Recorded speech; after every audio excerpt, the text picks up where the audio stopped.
Football.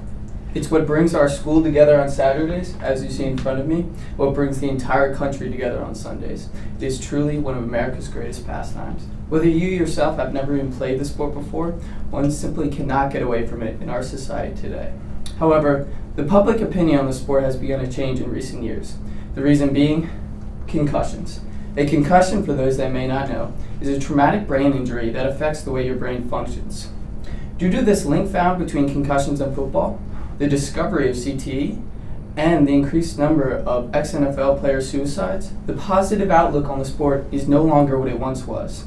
The national consciousness of football is changing, and that is what I will be analyzing for you today. I hope to inform and educate, because I too have loved the sport since I was a kid, and I too would like to see it continue to exist, but not if the necessary precautions are not taken to protect our players. Now, in the past, it was normal for football players to take furious hits to the head and have their bell rung. It was just a part of the game. It was a commonplace and the public loved to see it. Violence was glorified within the sport. And it wasn't until around 1994 when the NFL decided to do anything about the increasing number of problems with head injuries. When in 1994, Paul Tagliabue, NFL commissioner, created the Mild Traumatic Brain Injury Committee. Yet the NFL released statements making it seem like it wasn't that big of a problem, so neither did the public. And this ignorance on the part of the NFL continues on for close to 2 decades.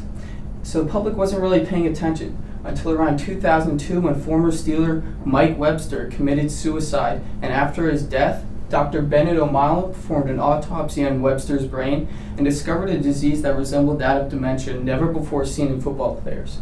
He named the disease chronic traumatic encephalopathy, CTE for short, and he described CTE as a degenerative disease that afflicts the brains of people who have suffered multiple concussions and traumatic brain injuries. He described it that it chokes the human brain. As you see in front of me, because of the brain with advanced CTE is half the size of a normal brain, and it turns that person into someone else. And what is doing that inside of these football players' brains is an abnormal tau protein that's building up. As you see, this is a normal brain scan, a brain scan with CTE, and a brain scan with Alzheimer's. The green and the yellow is a mild phase of this abnormal tau protein, and the red is a severe phase, and that is what is essentially choking the brain. But the problems didn't stop with Webster, because in 2004, another former Steeler, Justin Strzelik, committed suicide via a car crash, and after his death, Dr. Bennett O'Malley discovered CTE with his brain. Then, 2005, Terry Long commits suicide by drinking antifreeze. After his death, Dr. Ben O'Malley found CTE in his brain, but things start to get even worse when in 2010, a college football player, Owen Thomas, commits suicide, and after his death, he is also found to have CTE in his brain, yet he had never even been diagnosed with a concussion beforehand. Now, parents all over the nation are worried. The public is shocked. Now the problem doesn't just apply to professional players, but it applies to all players alike. Now the public is starting to pay attention. In 2012, the NFL registered a 14% increase in concussions. Now things are starting to downwardly get worse and worse. When the tipping point arrives in 2012, famous football player Junior Seau commits suicide by shooting himself in the chest with a shotgun, and after his death, examined and found to have CTE. At this point, the evidence is undeniable and unrefutable, and that year, NFL spokesman Greg Aiello is forced to make a statement admitting to the link between concussions, football, and long-term illnesses. This was the first time a statement was made by the NFL.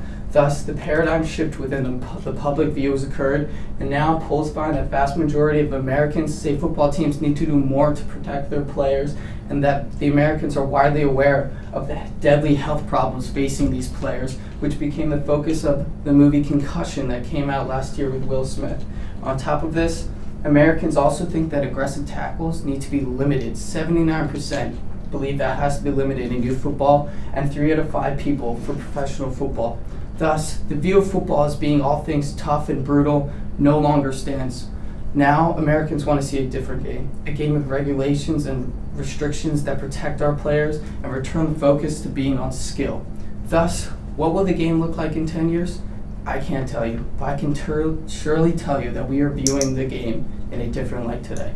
Thank you.